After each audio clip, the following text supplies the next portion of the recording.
Hey guys, welcome back to Card Crunchers podcast with myself, Poketin King, and Pokemon as always. And today we are joined with another guest. It's Mark from Grading Growlithe. So if you wanted to introduce yourself, tell us a little bit about yourself.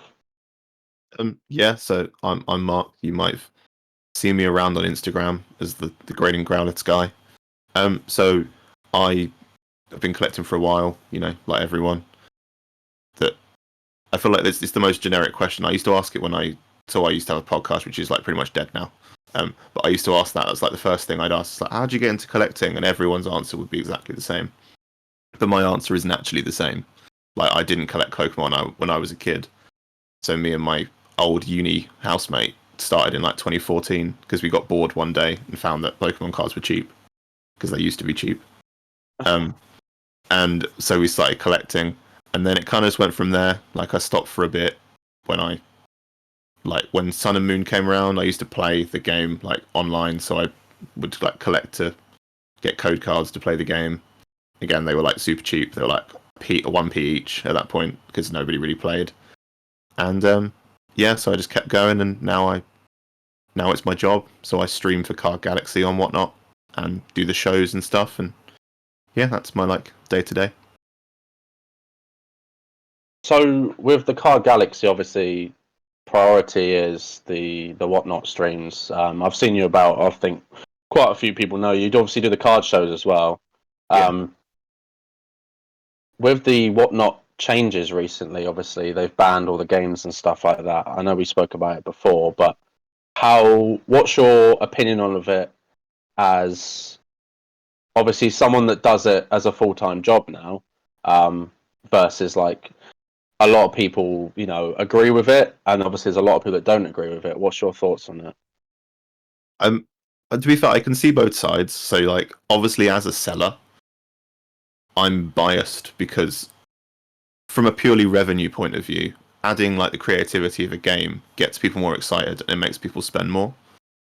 So I can also see as like if I was, remove myself from that situation, I can see why they've removed it because Whatnot has this very strong anti-gambling policy, and they've always had it in place. So there was a problem when Whatnot started that people would run raffles on the app. So you would buy like a ticket, and then one person would win. That's why Whatnot now has the policy where you have to ship something to someone if they buy something.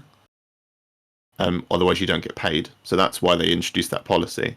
So it's basically just like building upon that. Where I mean, it's partly because what people would do is they would inflate the price of games. If you see some of the American streams, like some of the sales they were getting were insane because they'd have these massive bounties, and people would bid like $30-40 on a booster pack at the chance of winning like thousands of dollars worth of stuff. But what really did it is the Blake's Breaks were like one of the most famous channels, and some people probably have like heard about this because it's quite a big thing. But you often forget like when you're in a very like quite a niche space that it's not news for everyone. Like when I talk about like new Pokemon releases like to my parents or whatever, they're like, I, I don't know, the Pokemon comes out every 3-4 months or whatever. But basically what they were doing is they were rigging games in one way or another. So they would offer like bounties, and it was almost impossible to win until they chose that you could. So they got caught swapping out stuff on stream, and that was what really did it, because Whatnot needed to cover themselves, and I totally understand that.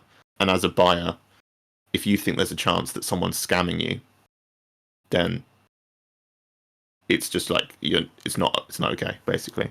But the problem for me is the lack of creativity that is introduced. So like if you go onto Whatnot now, you essentially have like 3 different types of streams. So you have £1 singles or cheap singles. You have some kind of like mystery pack or lucky dip thing, or you have people selling packs at like under retail to sell them. And again, as a buyer, it's great because it's cheaper now than it's kind of ever been. But I think it does lack the variety. And eventually, someone, hopefully me, will work out how to bring the creativity back and make it fun again and make it different. But they're very restrictive rules at the moment, and I totally understand why. Like I get it, but as a seller, it's a little bit like I don't know what the right word. I guess it's like a little discouraging because you don't want to try anything new because you're worried that you might break the rules and get in trouble for it. But Do you think it's we'll work on it. difficult right now as a seller in terms of competition and other people on there? Like, does it feel like everyone's a bit undercutting prices, or trying to?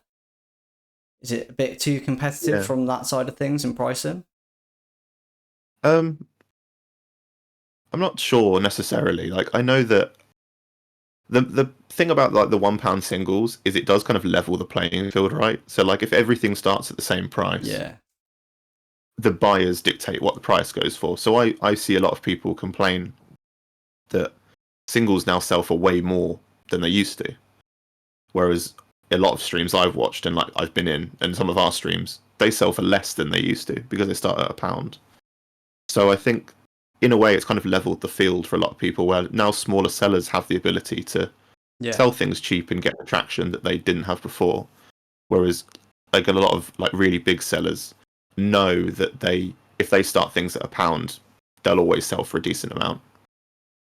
And like I don't, you don't begrudge someone for that. Like if you have a large seller who's created a large audience and they sell things and they go slightly higher, then that's like good for them. But now you see a lot of smaller sellers doing like single streams and they're making decent amount, which is good. It's a good thing for the platform, but it is a lot more competitive. So if you just look at the like pure numbers on Whatnot, it will tell you how many streams are active, and it was sort of 1,300 always, roughly, a bit more in the evening. Yesterday I checked and it was about 1,800. So there's about 500 more people streaming on average, like in the day, than there has been before, and it's like pretty sizable increase. And Whatnot are still consistently reaching out to people and asking for them to join the platform. So, I mean, it's only getting more competitive, but I mean, competition makes people better, right? Like Yeah, on it's a good the point, platform, on the platform, someone will eventually discover something that is creative within the rules, and everyone loves it. And like, the more sellers you have, the better for that. Again, I hope it's me, but it might not be me. But that's fine. Like, I I like the guess. platform, and I hope that it gets better. Yeah. I mean, I guess touching on that, like, if someone finds something that changes it a bit, switches it up, gets more people excited and involved, is there? I guess is there an aspect that everyone else can just follow suit and just pick up on that, and then everyone ends up sort of doing the same thing? I guess it's kind of similar to the platform, yeah. Because that was the main issue with like the bounties in the first place, is that initially the larger channels would offer them because they'd offer like ridiculous things that no smaller channel could offer. But then everyone realized that like I can't sell. At the end of the day, it's a really hard sell to sell a booster pack at higher or equal to retail plus postage versus someone going to the shop and just buying them for £4 each. So you had to offer some sort of incentive, and I think it makes perfect sense. Like Whatnot is less of a sales platform at times than it is sort of like a game show experience, and a lot of people are happy to pay a little bit extra to be part of that. And that was the selling point, right? You could be part of this game. Like a lot of the games on Whatnot used to be incredibly fun to watch. Like we did a stream once where, so it was South's Cards used to stream for us. He went and got a real job, but he still helps us out occasionally at shows and stuff. But he did a stream where it was you pack any Lugia from Silver Tempest, you win the bounty, and every time you'd add a pack. Like I think it was every other pack you'd add a pack to the bounty. He was going for about 6 hours, and he hadn't packed a Lugia. He was like nearly 3 boxes deep, and it was like one of the most like fun streams to watch because you could like everyone in the chat was like so excited about it, and it had like nearly 100 viewers. But and it was really fun, and it wasn't like too bad. I think you're paying like £1 extra a booster pack or whatever. But I feel like now you have the rules changed. You don't have that experience anymore. I feel like now it's like you list a single, you sell it, you put it in a bag, you list another one. Yeah, and I think that aspect of it as well. You said obviously about the platform growing and more people streaming now. when I first saw that news, I thought, I mean, it's not something that I've myself done for any whatnot streams because I hadn't really explored anything like that. Mine's very basic, but I looked at that and thought, if I was doing those kind of games and that, and I was getting the chat going, and it was an exciting stream. If I had to go back to doing, I guess, standard streams, I probably wouldn't enjoy it as much, and that could be discouraging for me as a streamer to go, well, I understand what is happening and why these things have happened, but at the same time, that takes away the enjoyment for me, and not everyone's doing it as just a business. Some people are doing it as, you know, something on the side or just have a bit of fun with friends and that, and to play games. Do you see they're getting a point now where people will stopping to stream as much if nothing's created over the next sort of 3 to 6 months or whatever in terms of creativity? Do you think that people will start dropping off? Yeah, probably, because especially the thing with Pokemon, right? It's like a circular market, really, for the most part. Like, obviously, when new sets come out, people are opening packs, but modern is as unpopular as it's ever been in like the last few years. Like, Obsidian Flames. The reason Obsidian Flames is not popular is the reason that it's a good set and that it's actually quite easy to pack everything. Like, if you look at the secret rares, there are like 30 something. In like Scarlet and Violet and Paldea, there's like 80 of each, and it's great. Like, if you're a kid and you go and open like 3 or 4 packs a week and you can get some like good stuff, you might actually stand a chance of completing a set. It's pretty nice. But modern isn't that popular anymore, right? So people are looking for older stuff, like Sun and Moon like exploded with a lot of tag teams and stuff, and like X and Y for some reason hasn't, but hopefully it does at some point because it's my favorite. But like vintage and stuff, it's just what's happening is it's being collected by streamers and then redistributed basically throughout the whatnot community. And eventually it's going to reach a point where so much of it goes into people's collections that is not available to like buy in bulk and sell. So I think some smaller streamers and maybe even like bigger streamers are eventually going to run out of like the premium singles. And we'll have like a stage where basically people drop off because they can't get the stock that they had before. Yeah. And again, like, goes back to like, I think the thing that you have, Jamie, is you're quite a niche. Like, you sell stuff that there aren't many other like flesh and blood streamers. And the same with you, Mike. Like the Vice like stuff that you have, like the extensive range that you have as well, is something that most other people don't have. So you both have like an inbuilt niche, right? But I basically just sell Pokemon, and there are 450 streamers at any one time selling Pokemon. Yeah. So, well, yeah, I just think I've discussed this with a few other people as well. I think when like the singles market sort of dries up, or when people like lose interest in the streams, I think that is when there's going to be this change where people will drive for like more creativity. But again, from a, like you said, some people it's just a hobby, but some people like it is their business. So you got to take advantage. If you're sitting on thousands and thousands of singles, and it's a singles market right now, like you're gonna do it. Right? Yeah. Again, we're a very fortunate position at Card Galaxy where, because we go to all the shows, and Joe and Akib, who run it, have been doing it for a long time, and they have like extensive contacts, and like they go to Japan and stuff to buy, and like we're in a very unique position amongst a lot of sellers where we have the stock to keep doing this even with the changes. So yeah, it makes sense. Yeah. I think the singles thing is, I tried doing singles because I'm probably, I guess, one of the few now that's in the position that actually has thousands of singles, but I haven't sold them. And I tried doing it one stream and it didn't work, and I was like, I'm not going to do it again because it doesn't. I was trying to do Pokemon, and obviously what you touched about, Mike doing the Weiss and myself doing the Flesh and Bloods. I found recently actually the Pokemon stuff sells better for me.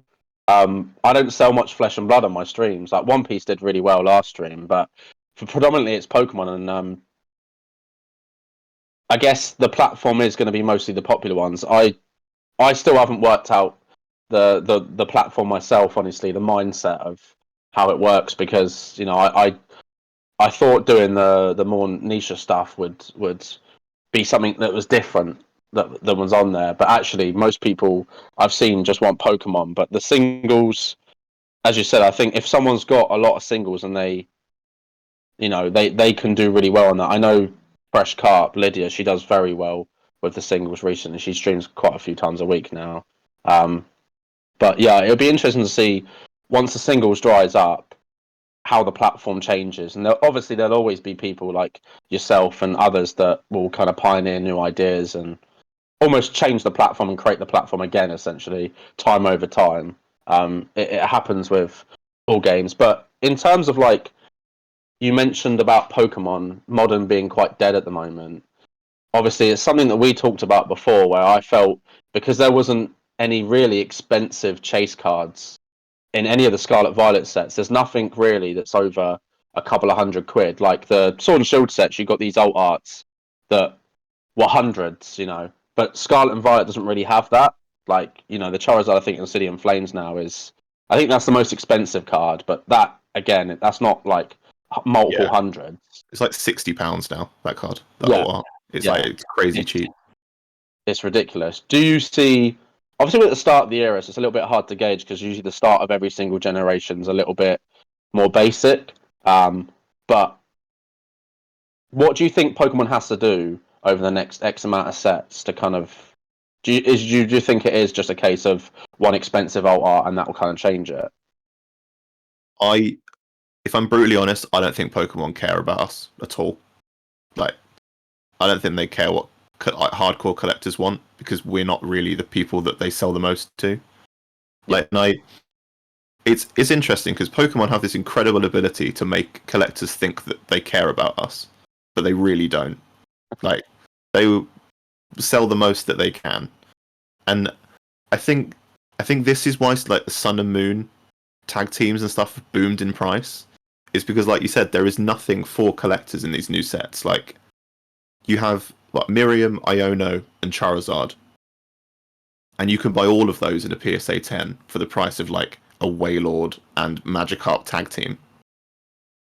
And it sounds crazy to say that like the three biggest cards in the newest sets are the same price as like a card that 2 years ago literally was like a tenner. Yeah. But yeah, I think modern Pokemon is fine. I think we had it's weird, Brett, because during COVID, Pokemon was the most popular it's ever been. But I do think that the scarcity of it is what made it exciting.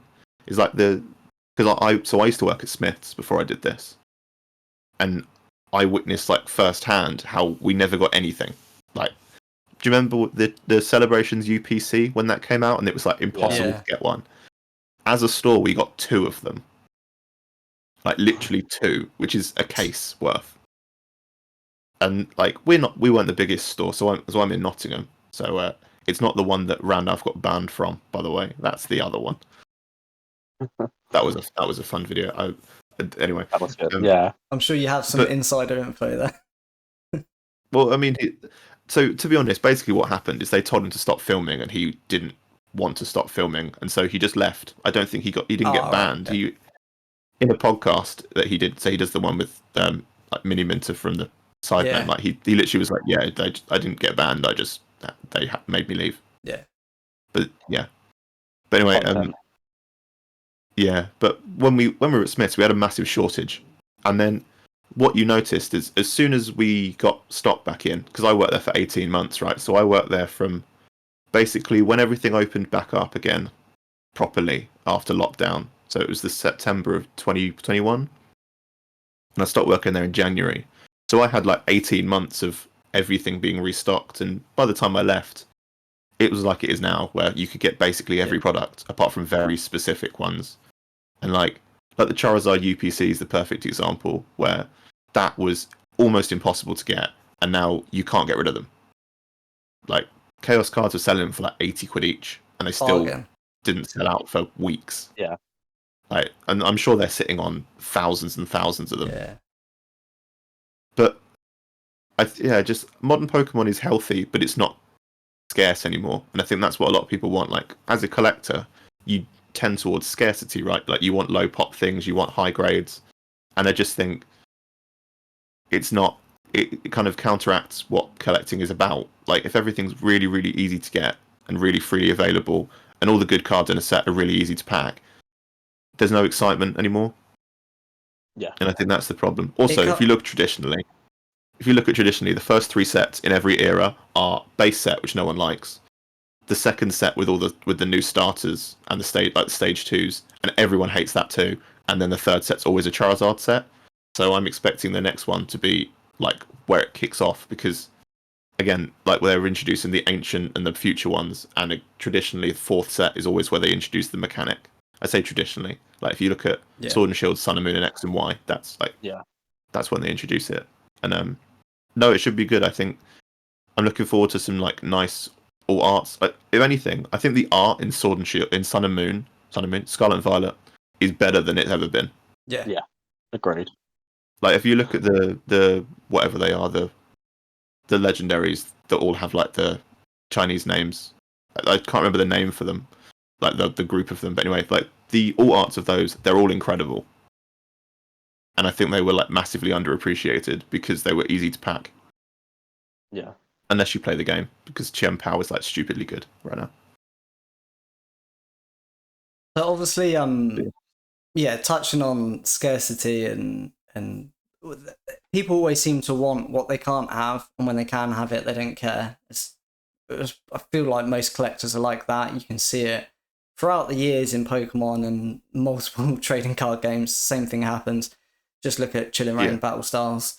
Do you think these 3 sets, because on paper they've got nice cards in, they're fun to open if you're only opening a few packs, do you think long term they're actually going to do really well, and it's just because they're so available that they're struggling at the moment? Or do you think perhaps they won't do so well and it'll take a long time just because of how much supply there is?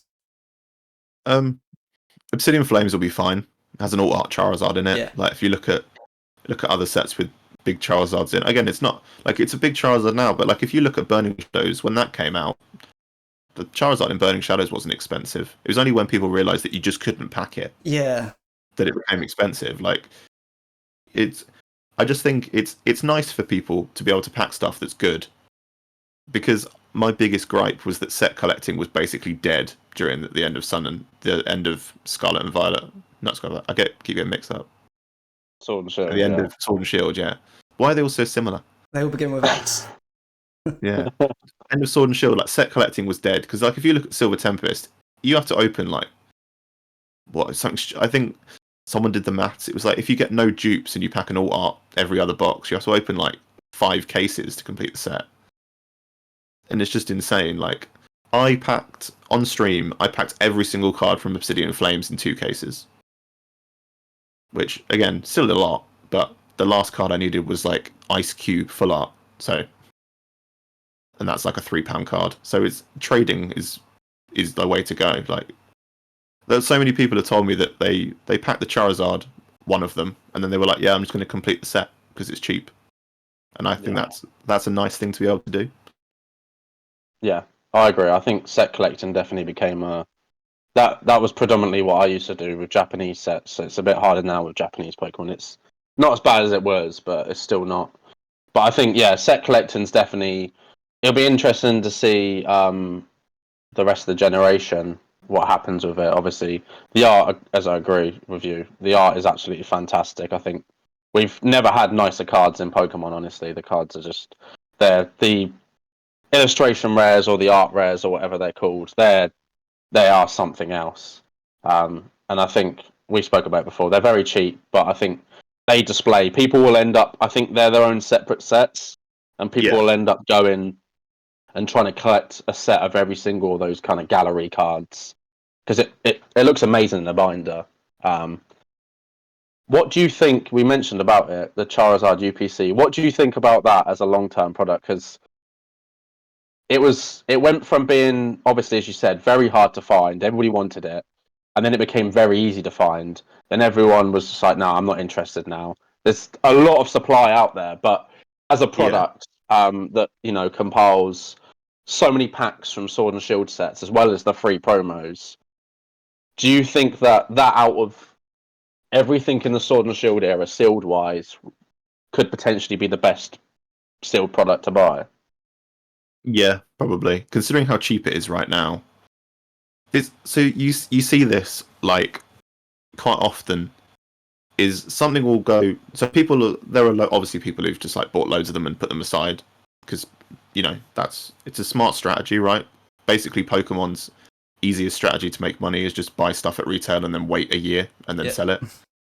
So people will have done that with them already. But like considering how cheap they are now and how many people want to get rid of them, I just think, yeah, like you said, the packs in there are great. You have Evolving Skies in there, which I reckon in a couple of years, Evolving Skies is going to like probably dry up quite a lot because it's so popular on Whatnot, especially that, and also the booster boxes are terrible. So I think there's no benefit of loose packs over booster boxes because I've opened like 2 or 3 booster boxes of it in the past and not even got anything like half decent. You get like a full art Revenant or something, and then like some terrible rainbow card, and you're like, well, that's the box dead then. Like, or you pull a full art Gordy from EV Heroes, and you just have the worst time. But yeah, I think they're pretty good. It's pretty good investment. Even like the playmat's nice. I think a lot of people, again, if that was harder to get, if that was as difficult to get hold of as like the Celebrations UPC, they'd be £300 now. Because I think people still like them. Yeah. There's so many. Again, obviously that's an easy thing to say. Like if they were rarer, they'd be more expensive because obviously they would be. But yeah, I think it's a good investment personally. Like we at Card Galaxy, we have a bunch of them still, and like we're in no rush to sell them. I'm pretty sure. Again, I'm not the money guy. I just stream, but like I just think they're a good thing to sit on, and it will take one in a couple of years' time. Maybe like Lee and Hart will make a video and be like, "Do you remember this Charizard UPC?" And then like 1 million people will remember that it exists at the same time, and they'll go out and try and buy them, and then that's all it takes, really. People will start opening them on stream and whatnot, and then it would be the next thing, I guess. Yeah, it's kind of I mean, I still really like it as a product. I know Jamie, we both still go on about this and recommend it because just those Sword and Shield packs alone, like even if you take away the promos, over time those packs are just going to go up in value, and there's always going to be a value associated to the box based on the packs inside, like regardless of the promos. And the promos are nice. There's just, as you said, there's lots of them. There's lots of them. Touching on some of the Scarlet and Violet things you mentioned. So obviously, potentially the next set. I mean, we've got 151, but potentially the next set introduces mechanics from that. So are you excited for that? Do you think that's going to be a turning point, perhaps in English Modern? Because obviously now English Modern is struggling. Do you think that is what it's going to need? That change up, that freshness of ancient and future. Yeah, I think, and this is a weird, I suppose probably not something that you'll hear everyone else say, is that I think it depends how cool the Roaring Sky alt art is. Like if that like the past Salamence is like the coolest alt art you've ever seen, that set will be so popular. Because I think of all of the ancient and future things, that seems to be like everyone's favourite. Because it looks the coolest. It's cool, yeah. But again, it's really good. So generally, it's for the players of the game. The 4th set is generally when you get like a play refresh because adding the new mechanic in changes the whole game up. And it was great for them. And I just think as a collector, like it's just nice to have a bit of freshness to it. Like it gives you another avenue to collect. So like you might see them and you'd be like, okay, I just want to collect all of the ancient and future cards that come out. So in X and Y they had ancient trait cards, so they were like 3/4 arts and they had like special abilities. And then when that set came out, I collected all of those, and it only went across like 3 sets, but they're really cool. And they're still not worth much, apart from the Gyarados, which is worth a decent amount. And they also has Lost Origin has a Gyarados pre-release, and it's like one of the most expensive XY cards to buy now because nobody was playing the game. So the pre-releases were like nobody really attended them, so they were super hard to get. There's a staff version as well. It's like stupid expensive in a high grade because mid XY's print quality was awful. Yeah, you find that with Generations. I know there's like a certain there's like a gap in the EX era where some of the pre-release like the Gyarados and the Armaldo, because no one was playing during like EX Dragon and EX Sandstorm, like there wasn't, no one was collecting and playing so much that these cards become just very scarce, because often the things, that's why I always felt that Rebel Clash would do so well, because it was such a underappreciated things. And I think, as you said, with the first three sets of every generation, you look at all of them. The second set, I always feel actually is probably the worst in every generation. It's because they have to release the starters at some point, right? Yeah. And they're like, we want to get it out of the way as fast as possible. I don't know why they don't release them in the base set personally, but that's just me. Yeah, I think they tried it in. I think with the first set, they're trying to ease people in, don't they? So they put some Pokemon people familiar with. Like, oh yeah, you remember this one? They're like, oh yeah. But I think with the starters, it always feels that way. I know, looking back at pretty much every generation, an era of Pokemon, it follows the same suit. So it'd be interesting to see, like, how far they plan, like, sets wise. Like, do they go, right, here's Scarlet Violet, here's everything that's happening in Scarlet Violet? Because they do follow a format, and it seems to be the same at the moment. I think it started in Black and White, with the main set. I mean, the second set had Emergent Powers had 2 full arts. That was the only chasers. That was it. They were both rubbish. Yeah, that is probably the worst set of all time. Like, genuinely. Yeah, it is 100%. I hate that set. I think, but that was the set that made me realize that it doesn't matter how good or bad a Pokemon set will be. If you keep a box sealed, it will do well, regardless. Like, if you open Emergent Powers now, there's no way you can even make a 20th of your money back, because the hollows are not worth very much. You've got Thunderous and Tornadoes full arts, that's it. And they're not overly expensive. And at the time, the best card was Pokemon Catcher because of its playability. Yeah. But yeah, it's and I don't think we've had anything we've had nowhere near as bad. Like Paldea Evolved, I think I really enjoyed the set, but again, it's that second set that seems to be very unappreciated. Yeah, Paldea Evolved is great. It's so cheap. You can buy a booster box of Paldea for like 90 quid, which buy booster packs for less than £3 each is just like insane value, especially with how packed modern sets are. Like, that's the one thing you notice. If you go back and open XY in Black and White, like literally 70% of the packs are just dead. There's nothing in them. Yeah. And that was, at the time that was part of the fun. But now it's, like you said, £2,000 a box minimum for some of those sets. Like, it's just not worth opening. We did a Primal Clash break on the channel and whatnot, and it's the worst box I've ever seen. Like, we didn't even get a secret rare in the whole box. We got like 1 full art, and it was the worst box I've ever seen. And it was like, we charged going rate, which I think at the time was like 15 quid a pack, but it was so demoralizing opening pack after pack and not getting anything half decent. Like, I just think Modern's just a lot more fun. Like, yeah, the hits aren't worth as much, but the fact you can open a pack and get like in 151, you can get like 3 hits in one pack, because you can get like something in the reverse slot, something in the like normal hollow slot, and then those reverse hollow energies they've added, which are like really cool. They're Cosmo foil as well, so you can get like 4 swirls on energy for the first time in like 10 years. That would be nice. Yeah, I think if you look back, if you fast forward 10 years and you look back at these Scarlet Violet sets, you're not going to have the same feeling as these. Maybe it is only £500 a box for Paldea Evolved, but the amount of hits you can get in that box is going to be a little bit more worthwhile versus, for instance, Emerging Powers, where there's no desire to open that. People buy it to keep it sealed because they want to complete their Black and White sealed collection, but there's zero desire to open that unless you are only collecting that set, when it'll be cheaper to buy the singles. Whereas with these Scarlet Violet sets, I think there's going to be so much to want to open again in the future and revisit. Yeah. Also, I think a problem is that a lot of collectors have a favourite Pokemon that already exists. And Yeah. when they release the new sets, quite often they don't have that Pokemon in, because especially with, like, you know, Paldea Evolved is all about Paldea Pokemon. Like you said, the base set has some recognizable Pokemon in, but doesn't have, you know, has most of the new ones, like especially the new ones you see early in the game. I miss like the EX era where it would basically take you through the whole game and introduce the Pokemon like as you'd find them in the game.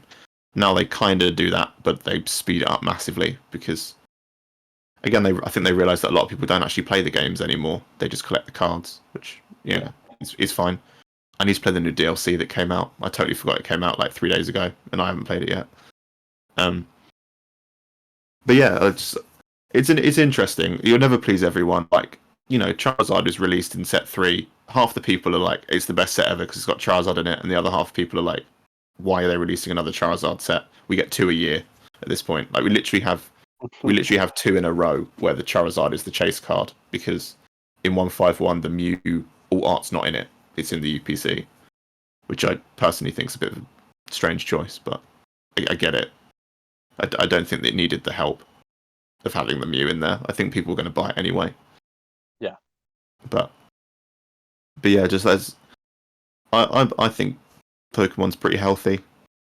As a person who's struggling to sell it, I think that's probably should tell you everything that you need to know. That I think Pokemon's pretty good right now, but it's hard to sell. So, is there any other TCGs that you collect personally? Is it just Pokemon? So I collect a little bit of sports. So I'm a Thierry Henry fan. So I have a few Thierry Henrys. I sold most of my sports stuff, and it sounds like, you know, when people are like, oh, I sold it to buy something else. And I just sold it because I kind of lost interest, and the sports market's on the floor at the moment. Like, you think Pokemon's bad, like, sports prices are awful. Some things are down like 70% over what they were like 6-8 months ago. It's just abysmal. So I just was like, you know what, I'm done with it. I got everything. Some of it I sold, some of it I basically gave away. So there's that, and then also Simpsons. I collect the Simpsons stuff, so you might be able to just see like the booster box behind me there. Yeah. So yeah, I just things that I liked when I was a kid, really. So like I said, I don't have the nostalgia for Pokemon. So when I was a kid, I collected Yu-Gi-Oh for a bit. It's back when Toys R Us existed. My sister used to take me to Toys R Us because she's a lot older than me. So she took me to Toys R Us, and like I bought some of the like theme decks and stuff, which I wish I still had because they're quite expensive now. But again, I enjoyed them. Somehow I've lost all the cards in my parents' house. I can't find them. I never found them. I looked so many times. I've given up now. I'm sure went years ago. But yeah, just things I like. So a little bit of Simpsons. I collected Fallout cards for a while when they made them, but then they stopped making them, and now they're impossible to get hold of. There was a place in the UK that was selling them, and I bought like a couple from them, and then someone else must have the same idea because they sold out in like a week, and now I can't find them anymore, and they're stupid expensive. Was that during the TCG COVID boom or before? It was actually after. Oh, okay. I think it was one of the, because they made like limited edition sets, and they came in boxes, and they only made 600 of them. Wow. And I found one. It was like 60 quid, and I was like, that seems really cheap. So I bought another one, and I must have bought their last one because after I bought it, it just sold out, and they never got them back in stock. But there was a place down in Kent somewhere. I thought it was would have been only in the US, but no, they had them, and they turned up. They have every box has like 2 sketch cards in it, and they're all one of ones because they never repeat a single one. Oh wow. I mean, some of them are quite similar. Like, you might get one that's got a different color background, but it is technically unique. I sent one of those to PSA, and they wouldn't grade it because they didn't have the capacity to grade it. So yeah, I didn't get charged for it though, so that's all right. It does happen sometimes with the more niche stuff. So you talked about the sketch cards, and we've talked about like serialized and sketches. Where a lot of other card games are doing it. Flesh and Blood's recently done it. Magic does it a lot. Obviously, Weiss Schwartz have done their serialized. Do you think Pokemon will ever bring anything like that? So I know there's been a lot of bans on autos from some of the artists of Pokemon because it just got completely out of control. people were camping and people were, there was a lot that happened. Do you think Pokemon potentially, whether it be English or just Japanese exclusive, will ever release, maybe signature cards or serialized cards or any sketch cards or anything like that in like main sets? I can't see it happening personally. I I just I think it's unnecessary hassle for the Pokemon company that they don't need. Like I think they'll be fine without. The closest we have are literally like prize cards, right? So like when you at Worlds, there's only 3 first place cards. So they have essentially they're numbered, but they're not.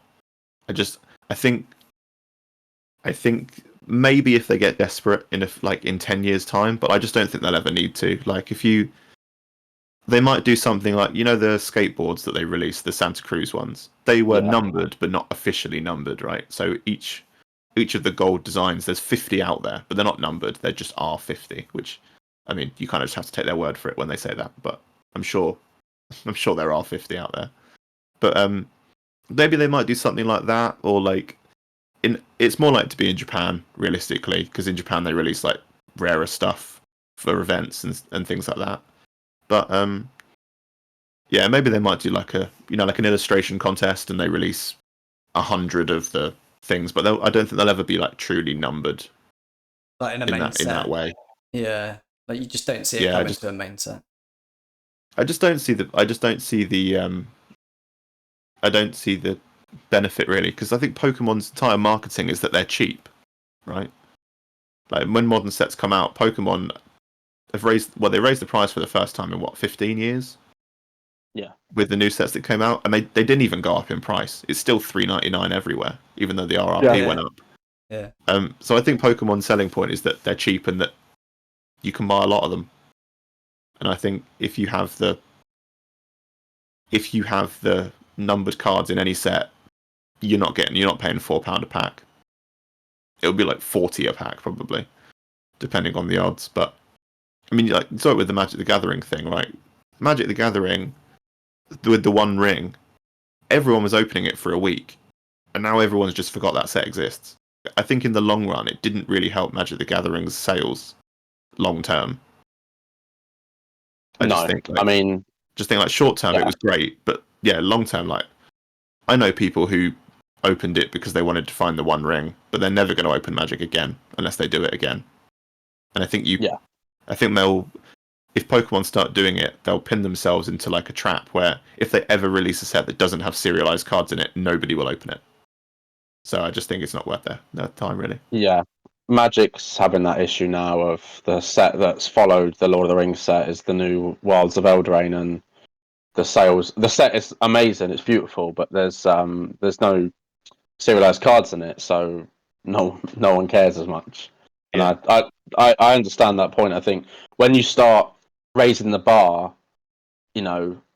people are gonna have these expectations, and I think with Pokemon, they've obviously. I didn't think they were going to start Scarlet and Violet off, honestly, with having like the illustration, rare cards. I thought they were going to go literally basic. But then I thought, people might kick off if they didn't, because people were getting enjoying them. But now every set essentially kind of has to have those in now because people expect them. And if they do sets without them, and it's just the standard, I think people will. It's less likely that people will want to collect that because they're almost reverting back, if that makes sense, like going backwards. Yeah, it's the same as like they'll never not have anything in the reverse slot now in packs because people won't open them if they don't have it. And I think Pokemon are acutely aware that every time they make packs better, they can never make them worse again. Yeah. Again, bringing it full circle, it's the same. It's literally the same concept as Whatnot, right? Like and streams.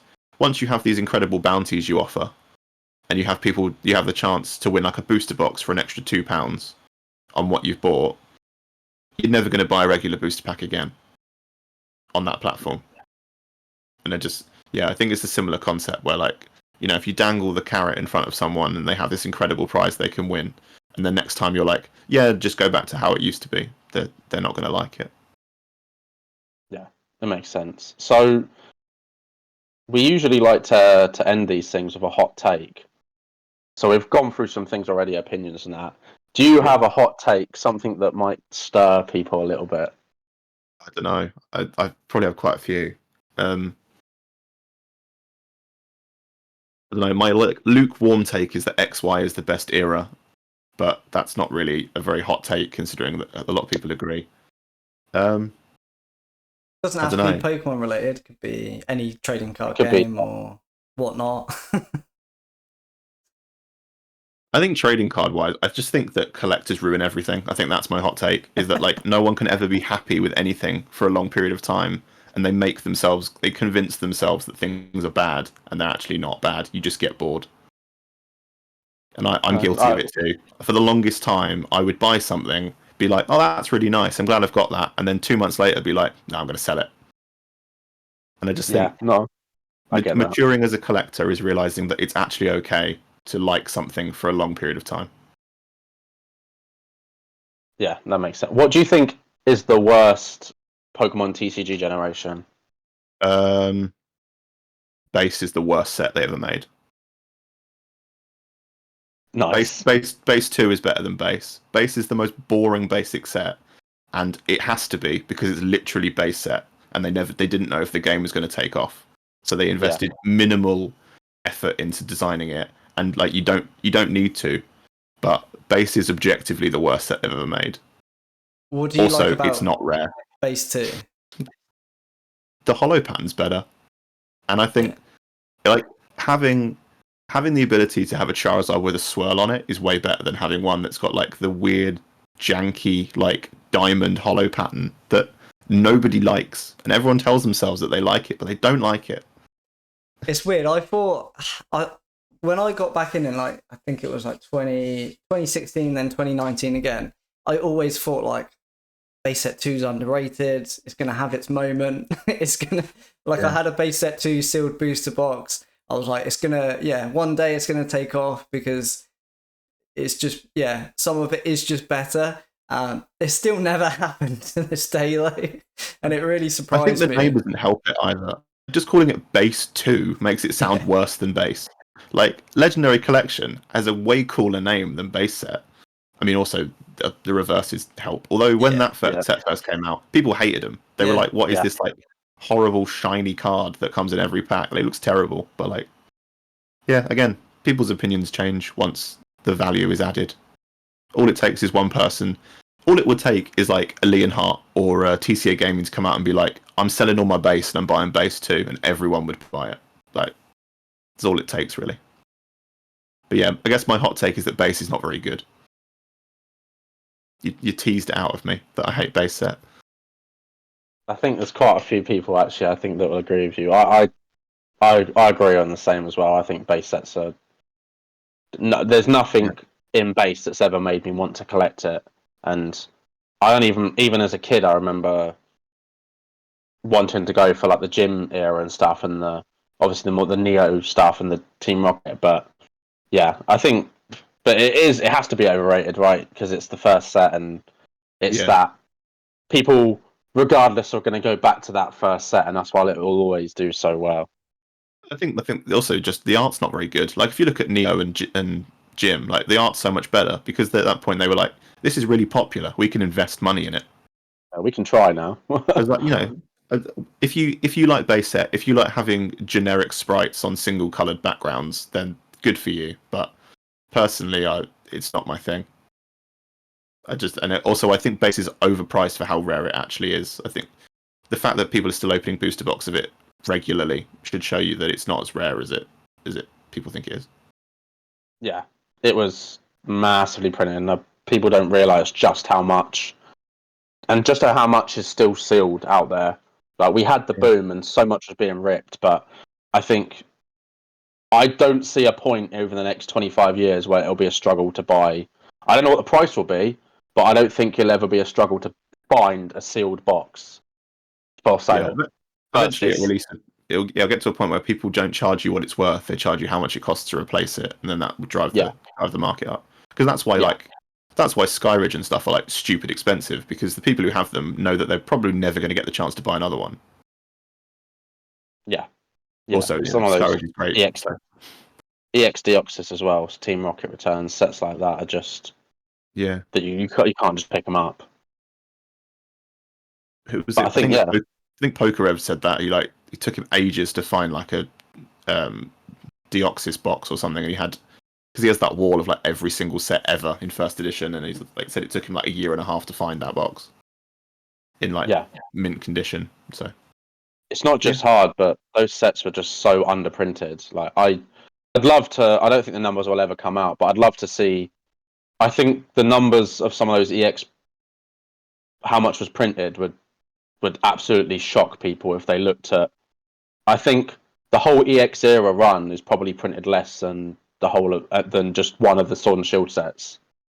yeah, well honestly. they almost like binned it off, didn't they? Like they weren't selling enough, so they almost just like when it went back to Nintendo, they almost just same. Apparently the same happened near the end of like Heart Gold Soul Silver, but I don't know much about that era, so I can't say for certain. But people have told me in the past that like Black and White almost didn't happen, which I guess would make sense because if you look at like Call of Legends, how much of that there is, there's like none because nobody wanted to open it, even though that's now probably one of the. I'd say that's like a community favorite, that set, because it's got so many shinies in it. Yeah, I think the benefit of having collected throughout all these generations is I'd seen the points when it was popular and when it wasn't unpopular, but I look at modern now where it's not as popular, and it's very hard for me to translate that back to, because we have short-term memory. We always have short-term memory, don't we? And it's that present of, I think they're really good sets, but I remember those EX era sets, and I remember around that Heart Gold, Soul Silver, people hated that era. They hated primes. Like nobody liked primes back then because it was that there's Pokemon's face on a card, and there was. I don't remember very many people honestly enjoying it. The same as Call of Legends. Call of Legends was dead, but you look back at it now and you think, well, look at it. It's a fantastic set. We have these shiny cards as well, so it's interesting to see the. Well, I don't think we'll ever have the lows. I think this is the lowest we'll have for modern, but I don't think we'll ever have the lows because the game is just so big and so popular. We'll never have the lows of like that EX era and that Heart Gold to Black and White era. Again, I don't think on. Pokemon's not going away. Someone said that to me once. They were like, "What happens if Pokemon like just fails next week?" I'm like, I mean, you clearly don't know anything about it if you think it's going to fail next week. Like, Pokemon is the highest grossing franchise of all time, collectively. And I'm related to that. It's a really weird list because like Hello Kitty is like fourth on that list. Like, and I didn't realize. So my girlfriend, when she was younger, like Hello Kitty, and she was like, "Yeah, we went to Japan. Like, we went to Sanrio World, which is like Disneyland for Hello Kitty." And I was like, "Okay, I didn't even know that existed." But yeah, apparently it's incredibly popular in Japan. Yeah, they love it. It's I've had the same thing. People tell me that, oh, what happens if Pokemon stops being popular next week? And it's interesting that conversation of people, as you said about you mentioned your parents about new sets coming out. People, you're speaking another language, and people just don't, how big it is in our own community, and it has got bigger, which has helped, but it's still such a niche for so many people. I do think the greatest thing that the Boom did, especially I don't love everything that Logan Paul did for Pokemon, but he made it cool to talk about with regular people. Like so I recently bought my supervisor at university's collection. He wouldn't have mentioned that he owned those cards if the end wasn't cool enough for me to talk about what I do with Pokemon. Like we were at the pub once, and I was like, he was talking about it, and I was like, yeah, like I sell Pokemon in my spare time, and he was just like, oh, is that worth anything? And I was like, yeah. So came about that. So as much as Logan Paul's done some terrible things, making Pokemon cool was one of the better things that he did. Yeah. So I think that's. Is there anything else you wanted to talk about, Mike? No, I think that was that was it. Okay, well we can end on it. So thank you very much for coming on. I appreciate your side of it and aspect was a very different than what we've had before. Yeah. It's a pleasure. I enjoy just rambling. Like it's my job to talk about Pokemon now, so it's nice to have people be forced to listen to me. We do as well. We could talk for hours, but thank you everyone for watching. Obviously, check us out on Spotify if you just want to listen to it. and on YouTube and all the socials. All the links will be in the description below. The same for Mark's Instagram and Card Galaxy as well. And thank you all for watching, and have a great day.